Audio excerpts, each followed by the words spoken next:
Mereka kembali lagi bersama kami di Legi Finansial. Kali ini kita akan membahas tentang saham KF atau Kimia Farma Tbk. Jadi di sini untuk laporan keuangan kuartal pertama 2024 sudah keluar ya. Ini kayaknya baru keluar aja. Di sini ini mereka ada kasih tampilan yang cukup menarik ya ini ya. Di awal laporan keuangan mereka. Kemudian ada disebutkan nih direktur utamanya ada David Utama. Nah ini dia namanya David Utama, jadinya direktur utama ya ini kayaknya. Ini kemudian ada Dina Sari, ada direktur keuangan dan manajemen risiko. Sama kata mereka ada di Jakarta Pusat, Jalan Satri. Oh ini bukan nih, di Jalan Veteran 09. Nah Jaya sama kata mereka ada di Jakarta Pusat. Kemudian kita lihat di sini, ini untuk laporan keuangannya ini dalam nilainya ribuan, kemudian bentuknya itu rupiah. Untuk kas dan setara kas di sini agak sedikit berkurang ya. Dimana kemarin ada sekitar 800 miliaran, sekarang menjadi 300 miliaran. Tapi ini perbandingannya dengan yang akhir tahun kemarin. Nah ini dengan akhir tahun kemarin. Piutang usaha kita lihat di sini, ini pihak berelasi ini berkurang. Oke, cukup bagus. Ini pihak ketiga meningkat. Kemudian total aset lancarnya dari 5,8 triliunan sekarang menurun menjadi 5,5 triliunan. Bahkan total aset semuanya itu bahkan mengalami penurunan. Dimana kemarin 17,5 triliunan sekarang hanya tersisa 17,3 triliunan. Dan kita lihat sebenarnya karena penurunan hutang ataukah penurunan ekuitas. Nah ini semua perlu dilihat lagi ya. Di sini, nah ini mereka ada katakan bahwa hutang jangka pendeknya. Ini kita lihat yang hutang bank dulu. Hutang bank ini dia sedikit menurun. Oke, cukup bagus ya. 5,3 triliunan sekarang menjadi 5,2 triliunan. Lalu ada juga utang usaha pihak berelasi. Oke, meningkat sedikit, tapi juga gitu banyak sih. Pihak ketiga meningkat juga. Total hutangnya dari 11,1 triliunan sekarang menjadi 11,2 triliunan. Dan jika dilihat di sini, ini terjadi peningkatan kurang lebih sekitar 40 miliaran.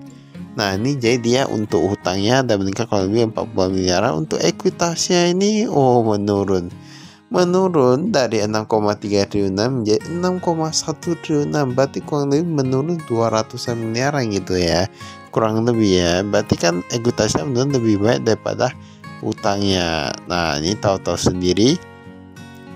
Penjualan neto, padahal penjualan netonya bertambah 2,3 triliunan menjadi 2,5 triliunan. Kan saya tahu kami memang produk-produk obat-obatan dan itu memang kebutuhannya seharusnya terus meningkat, di mana jumlah manusia di Indonesia kan jumlah terus bertambah. Di sini kalau kita lihat laba ruginya dari untung 24 miliaran sekarang menjadi rugi 141 miliaran. Nah inilah yang perlu kita cari tahu mengapa mereka bisa rugi sampai 141 miliaran ya. Ini yang perlu kita cari tahu. Untuk pembayaran kepada pemasok dari 2,1 triliunan menjadi 1,9 triliunan. Nah ini kan berarti tahu-tahu sendiri ya, ini bahkan untuk pembayaran kepada pemasok dan pihak ketiga mereka mengalami penurunan. Padahal tadi labanya udah jadi rugi, ini turun lagi. Nah ini tahu-tahu sendiri. Karena kita lihat di sini ada disebutkan komisaris utamanya. Kayak gak ada yang berubah ya, gak ada yang berubah.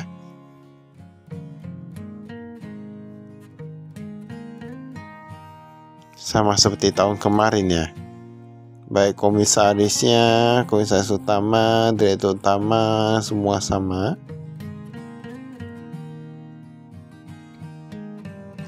Untuk kepemilikannya entitas anak kayak gak ada yang berubah juga.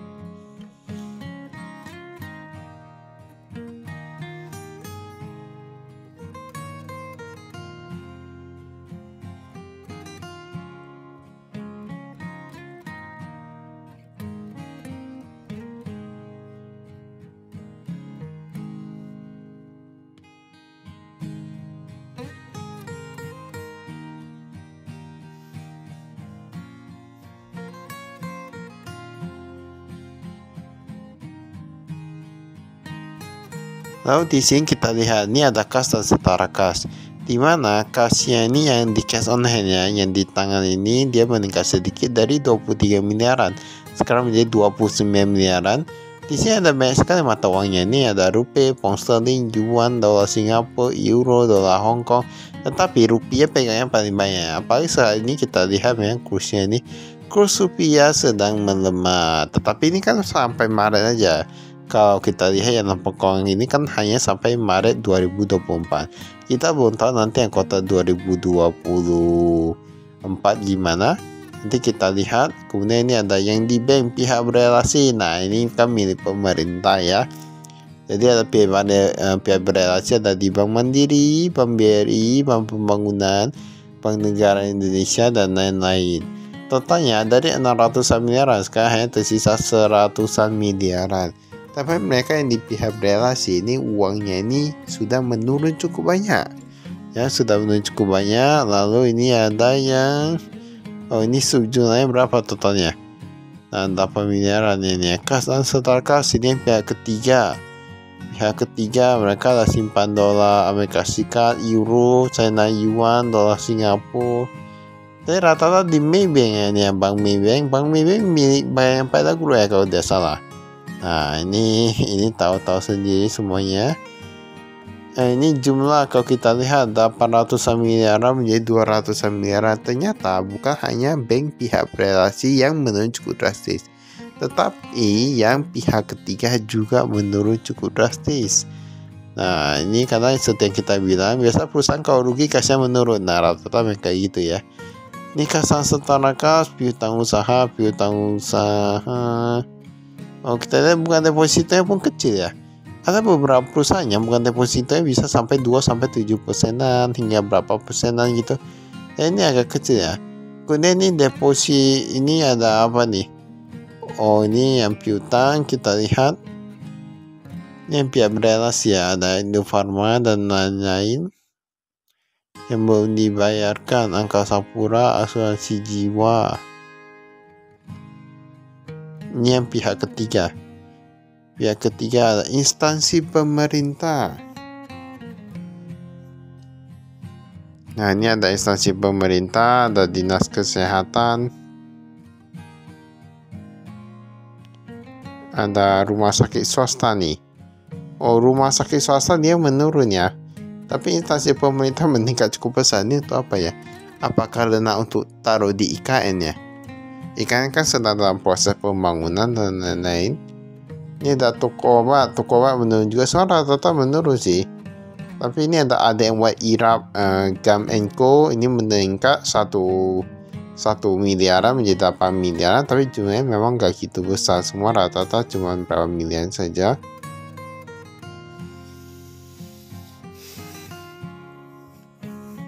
Ini piutang usaha kalau kita lihat ini sebenarnya agak cukup macam ya, di mana lebih dari 3 bulan sekitar 700-an miliaran.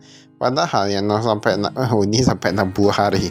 Nah, kayaknya sampai langsung sampai 2 bulan. Biasa cuma 1-30 hari, ini langsung sampai 2 bulan. Itu cuma sekitar 1 triliunan. Ini berarti kayak agak macet deh ini ya piutangnya ya. Piutang lain-lain. Nah, ini jangka pendek.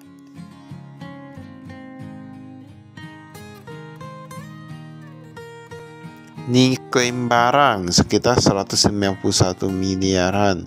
Tapi memang sebenarnya kayak gitu ya.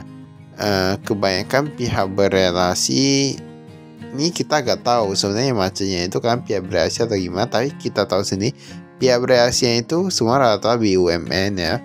Kita tahu kalau BUMN ini persediaan kita lihat. Persediaan bahan baku mereka gak gitu berubah ya.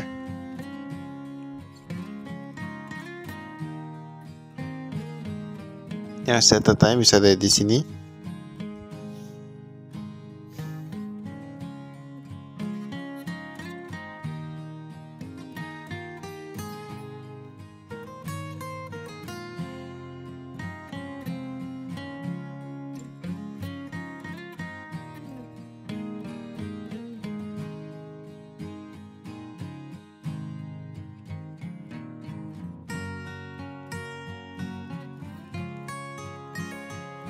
Yang ini kita skip. Ini adalah fasilitas kredit.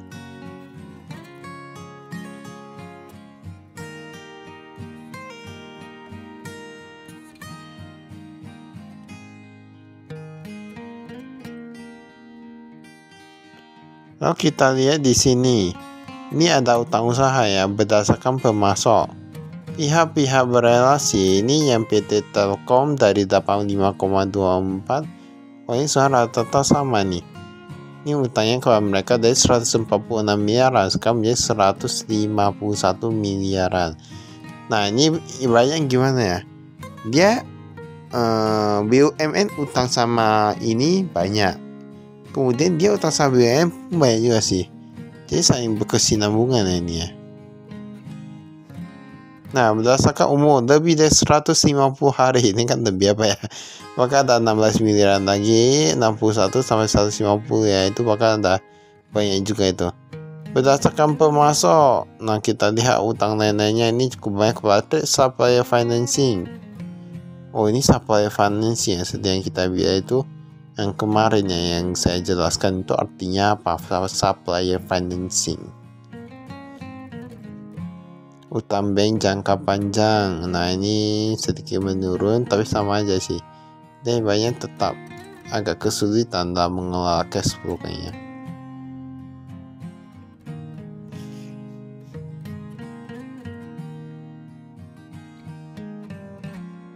Tapi memang gitu ya, sebuah perusahaan kalau dari profit cuma agak kesulitan mengelola cash flow, lama-lama kadang bisa jadi berpengaruh dari satu titik kecil menjadi satu titik besar, menjadi kadang bisa menjadi rugi ya. Ini pemerintah kalau kita lihat di sini jumlah lembar sahamnya satu aja ini ya di sini.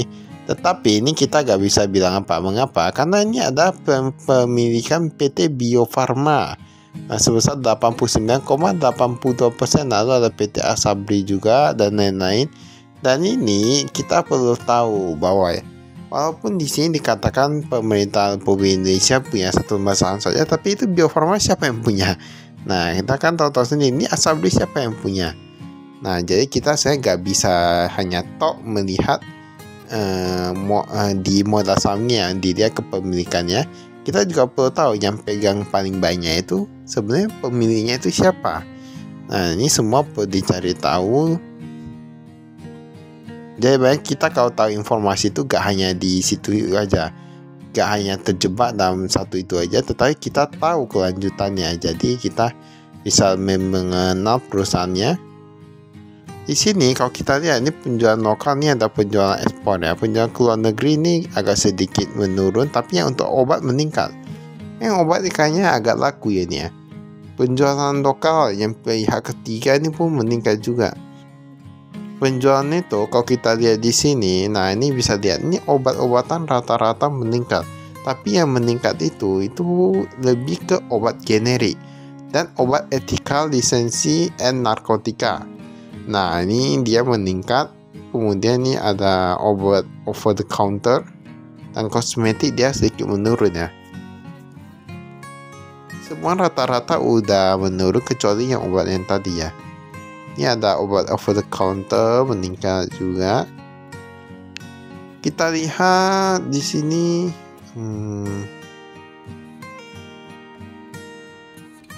Ini kita skip. Informasi segmen.